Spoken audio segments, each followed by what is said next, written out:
Hello mga stories, welcome back sa ating content natin ngayon. So, ano, mga stories, yung bago nating italakay dito, I want to share this to you na sana naman pag kayo, gagawa kayo content or sana isipin nyo mabuti, di ba? Isipin nyo mabuti yung sa kapaligiran nyo na parang kung magko-content, wala masama mag-content, no? Pero magko-content kayo, huwag mo idama yung mga tao. Okay? Lalo-lalo na, pag yung mga ganitong tao na mostly may mga private, minsan kasi masyadong private or parang ayaw niya yung pag-socialize sa ganyan. Naiintindihan ko yun. O, sana mo idamay. Kasi, katulad nito, katulad yung nag-post nito, nagiging awareness na dito. Kahit naran ako sa YouTube nito is very, very, ako, na parang for awareness naman. At saka, dapat tigilan niyo ito. Okay? Ito, katulad nito, sabi niya, this is just disturbing. I was scrolling to TikTok until I saw this video. The guy asked for help to find this girl and literally took video of her. Probably she didn't know about it. What is worse is that in the comment section, a lot of people are also finding her. People tag other people's account and even mistaken it was her and told him she already had a boyfriend. Nako, yun na nga sinasabi ko. Diba? Alam mo ba, yung mga pinapapatagaan nyo na dos may hanapin, yung pala may boyfriend na ang masaklap dyan, may asawa na yan. Diba? Na ganyang kay tsura. Sabi natin yan na at the age of the 25 may asawa na. Diba? Na alam mo yung nakakaya na nga, kinasisira mo pa yung pamilya. Diba? O kaya magjowa. Diba? Ikaw pa yung dahilan para sa kanya, di ba? So, yun. So a lot of people had a boyfriend. They found her account, unfortunately. This is just sad because I didn't see any of the comments calling him out of this behavior. The majority didn't care. Okay. This is just straight creepy, and even though I'm a guy, because of this, I have a new fear, which is being filmed without my consent and posted on social media to find me. We shouldn't tolerate this behavior and they should learn to respect the privacy of others. Kaya meron tayo ng data privacy dyan, di ba? Pwede kang kasuhan yan ng data privacy, di ba? Don't tell me, wag mo akong sabihin sa akin na sasabihin mo doon sa comment section na ang hirap mong pasayahin at biruin. Kung ako sa'yo, tuturuan ko kayo, ha? Ganyan lang ba ang gusto mo na parang, na may i-video mo na without any consent, di ba? Di ba parang, hindi ko alam kung ano bang kukote mo. Sige. 'Di ba? Hindi mo sila kilala tapos i-video mo pa na without na wala siyang kamalay-malay na na-viral ako ba't ako na-viral? Ganyan na hindi niya alam. Kaya minsan minsan kasi yung karamihan sa iba na minsan face mask na lang, nagsosombrero, naka shades para hindi makilala. Kaya minsan karamihan sa mga ibang bansa, especially sa mga Korea, minsan napapansin mo pag naglalakad mostly, naka face mask, tapos naka shades, ayaw nila parang i-publicize kasi masyado silang private. Okay? Yung mga ganung aspeto. Kasi ayaw nila ng parang showy sa ganitong public places, di ba? Yan, balik tayo sa ganyan. Napaka ito. Pwede kang kasuhan dito. Sinasabi ko sa'yo na data privacy. Tsaka ano, parang di ko alam, hindi ako kasi ako ano na di ako eksperto sa mga law. Pero I'm sure na ano dito ang ano dito sa cloud dito is sa data privacy kasi binidyo mo without any consent of this. Okay? Yun ang ano masasabi. So, sana maging aware tayo dito sa pinagagagawa mo. Yung sino ba naman yung nag-upload nitong video na to. Ano to galing ito sa sa TikTok to. Kung hindi sa TikTok, meron sa Reels, sa Shorts, sa ano, o sa any kind of social media, di ba? Sana titigil-tigilan nyo. I know na natamaan kayo, pero hindi mo pa kilala lubos di ba? Na, ano ba to? Oh, maganda siya. Oo. Pero sana, tingnan mo muna yung personality niya. Okay? O kaya, hindi mo pa kilala ng lubos. Mas in case, baka may asawa na yan. Yan ang worst dun. Baka, kung ano yan, pag nalaman yan, pwede kang ano yan, kasuhan, di ba? Pwede kang makulong. Yan. Kaya ito, katulad ng sinabi dito, nag-comment. Kaya marami talagang advantage kapag may naka-face mask pa rin in the public. Exactly, di ba? Doxing na yung ginagawa nila. Pero syempre wala naman pakialam mo si ibang mga tao kaya hindi nila kina-call out yun. Kaya maraming na ganyan team sa TikTok at FB. Mga mukhang tanga lang. Siguro gumagaya lang yung iba kasi akala okay lang. Nako. Sabi ko sa iyo, hindi mo alam kung ano yung ginagaya mo kung okay yan o hindi.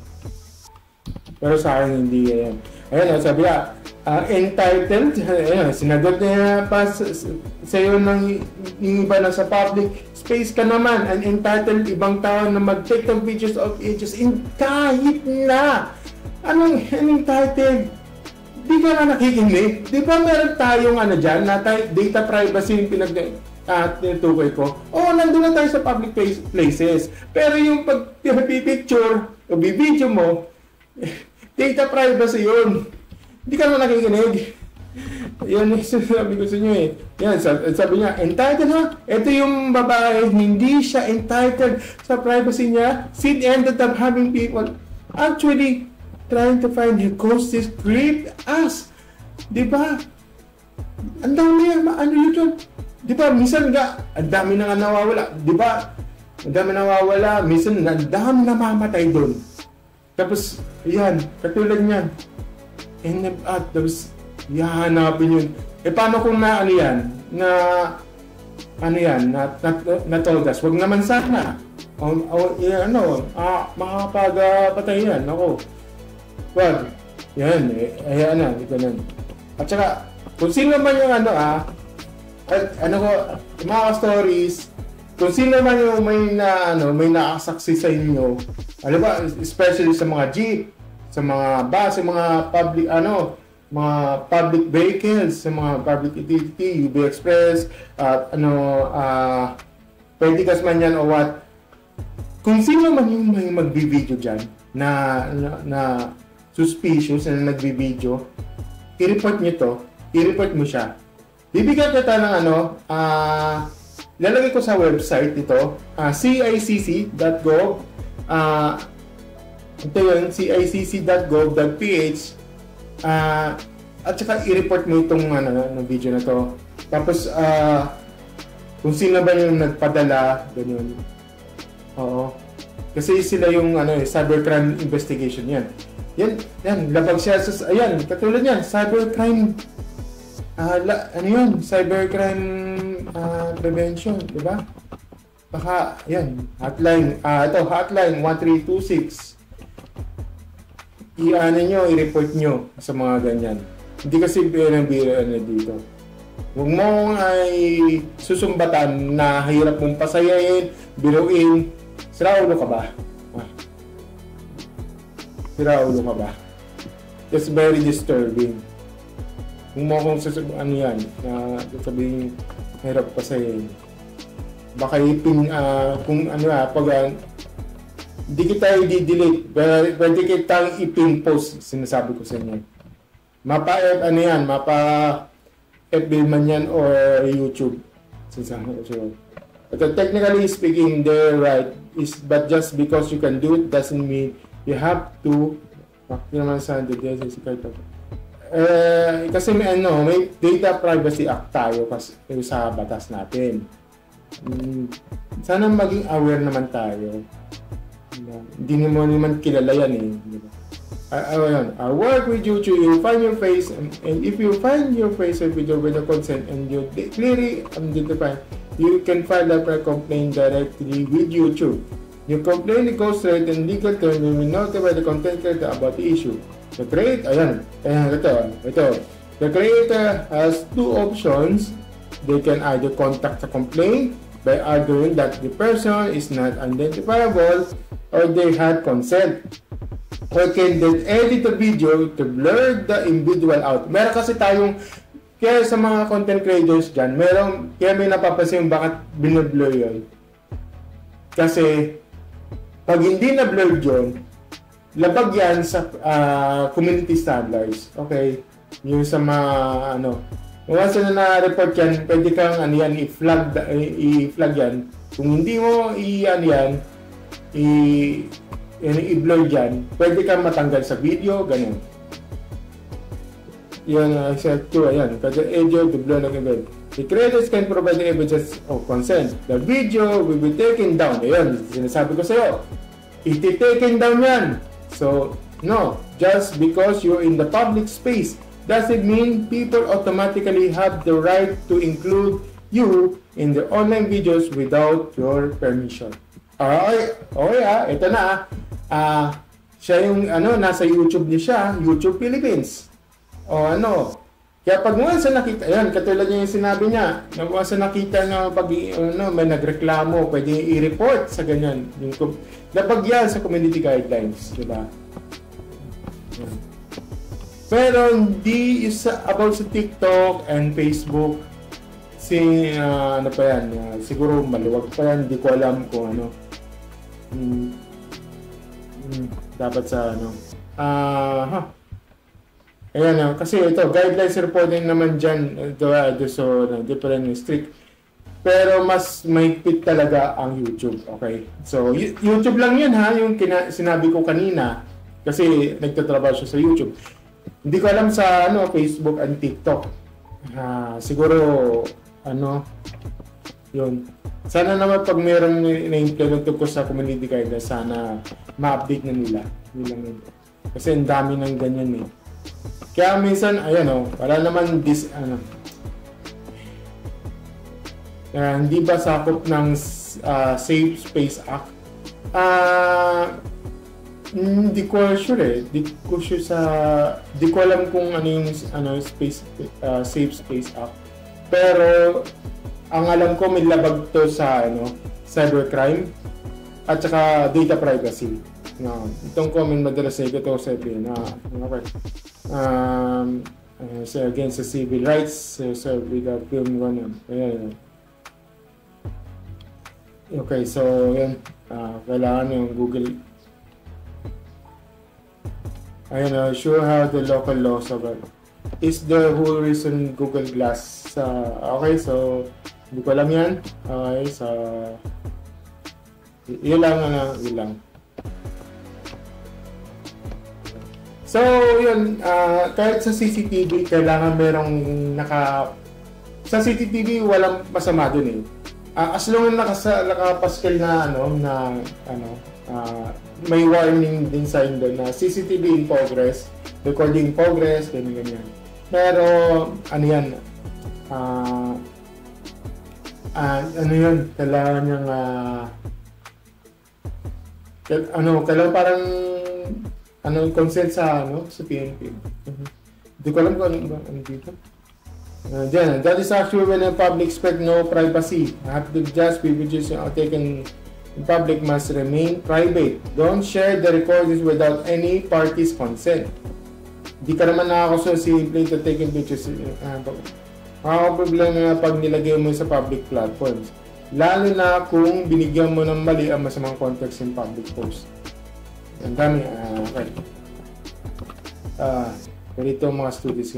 Kaya hirap talaga kapag masyadong kalat ang mga digital footprint sa internet. Madali ka nila mahanap. Because of footprints eh. Kaya hindi man masisisi yung iba na minsan kasi naka-face mask, naka-shades, naka-sunglass, tapos sombrero. Ayaw nilang pakita sa mga tao. Naiintindihan ko yun. Mga talaga. Yes, pero dapat may pera kada time. Imagine mo na hassle dahil sa mga hearings din at bayad sa abogado. Hindi ko sure eh. Yung ito.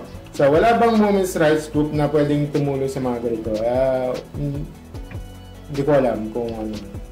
Kasi, wala naman yan eh, parang violation. Wala naman sakop ng VAUSI. Ang alam ko yung yun eh, parang data privacy at saka Safe Space Act. Di ko sure kung pasok yun eh.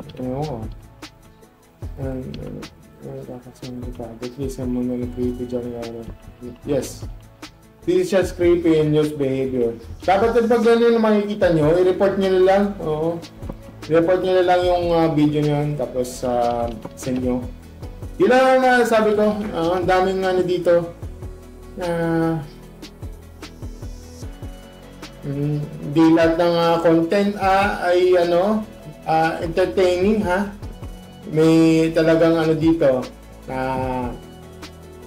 may kahalagyan kayo.